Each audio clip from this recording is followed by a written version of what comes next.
Walt Disney, the ideology of a pioneer. Look into the philosophies and life of Walt Disney, one of the greatest visionaries of all time, who made his last name synonymous with happiness.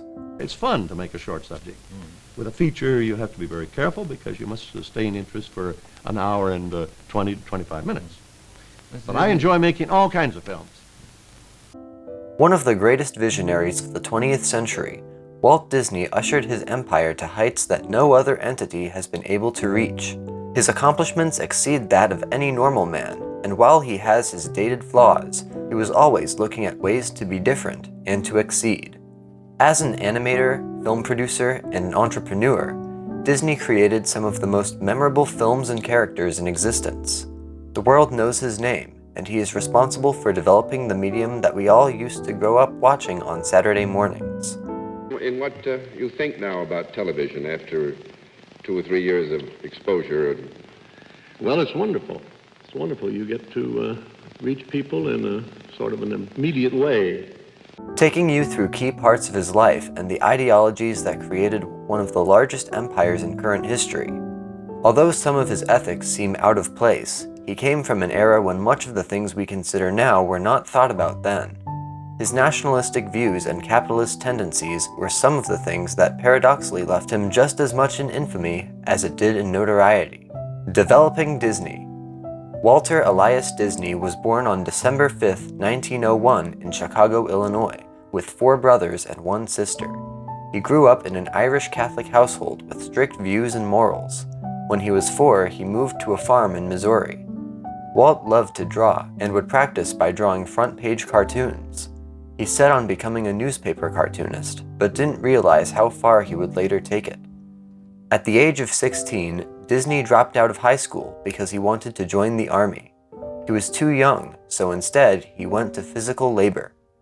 He eventually got accepted into the army, but only went to Paris after the armistice. When Disney returned home, he worked through the gambit of jobs. Walt was eager and known for not wanting to wait. He always seemed to believe he could do it all. This was on display when he came home from the First World War and quickly convinced Ub Iwerks, a local animator, to go into business with him. Together, they created commercial advertisements, and Disney found his love for the new invention of rudimentary animation. Disney did not dabble. He would persevere on something until he had it, and everything he went into had intensity. For the most part, he was patient. But when somebody was really off base, his eyebrow would go up and his fingers would start tapping. That was a sign. He worked hard and his ambition shined through as he studied and built his way up. In the garage of his family home, Walt worked his way up the ladder. He started the Laugh-O-Gram studio, which didn't pay much but gave him attention. He garnered respect in the industry by being able to hire cartoonists to create his comic, by advertising, and through his animated motion picture cartoons. At the time, Walt lived upstairs with his brother's family. Walt's brother Roy was diagnosed with tuberculosis, thus relocating Roy to California for better weather.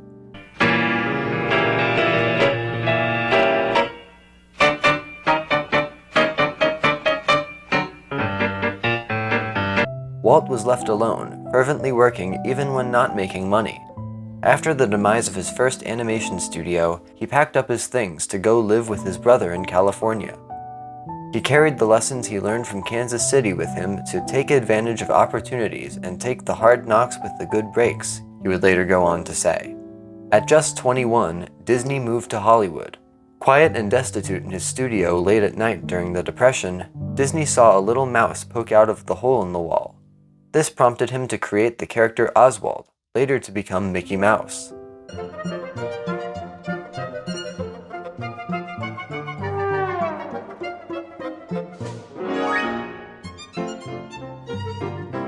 The emergence of the mouse made him a success. People would watch the cartoons before a film, or sometimes strung together as a series in different cities. Walt's drive matched his work ethic. He worked hard and couldn't understand why someone else wouldn't want to work as hard. He grew up with American exceptionalism, where hard work meant the success of one's fortunes. He made his staff work hard, and the benefits would show. In the early years of Walt Disney Studios, the focus was mainly on the shorts of Mickey and his pals.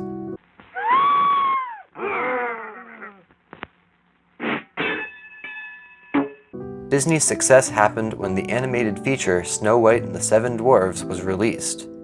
Never before had a full-length animated film been done before in the US.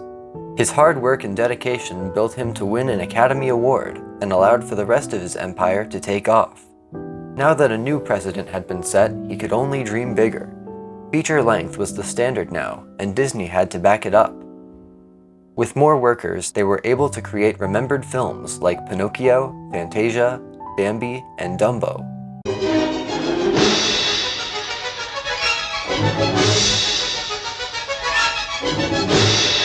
Disney would experience some tumultuous days early on as well. The workers at the studio became unhappy with their working conditions. In 1941, his workers went on strike, leaving Disney fuming.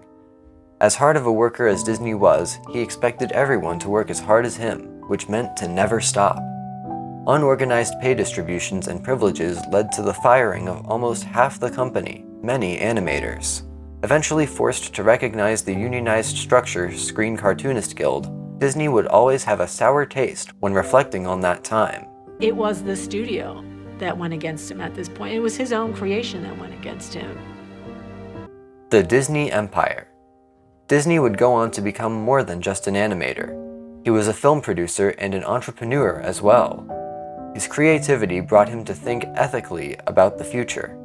He created theme parks that amass millions of visitors every year from all over the world. His appetite never let up as he was always hungry for possibility. In part, one of his best abilities was being able to market his material. He created something that was scary and exhilarating to children, and for adults it was still fun. Not to mention the new technology making the appeal greater.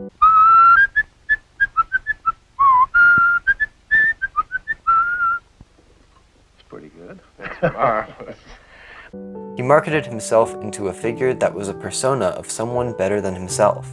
He often would say he could never really be the true Disney. During the 60s, when a huge cultural shift was taking place, it really started to show how outdated some of his movies were becoming.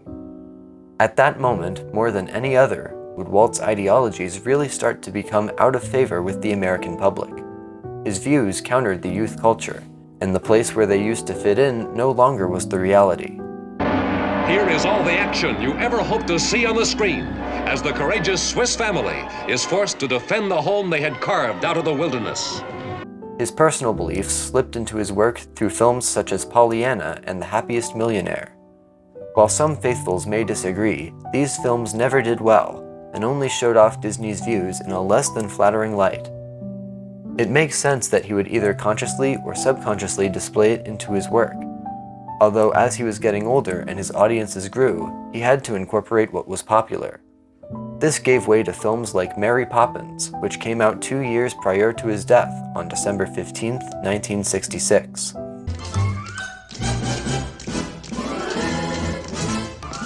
After Walt.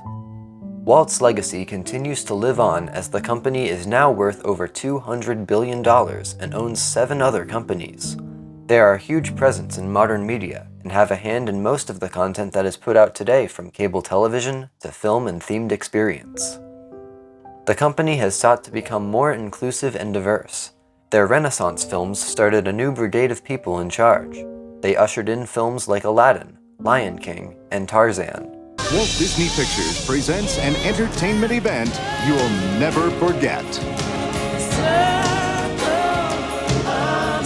While some of the films still have outdated beliefs and discussions of appropriation are relevant, they were attempting to make changes.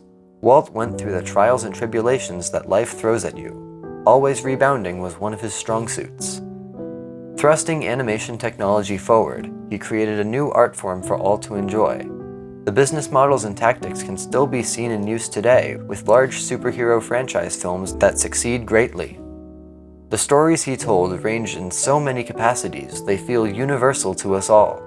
Walt may have passed, but many of the principles he followed continue to make him one of the most inimitable figures in business and entertainment. I believe we can build a community that more people will talk about and come to look at than any other area in the world.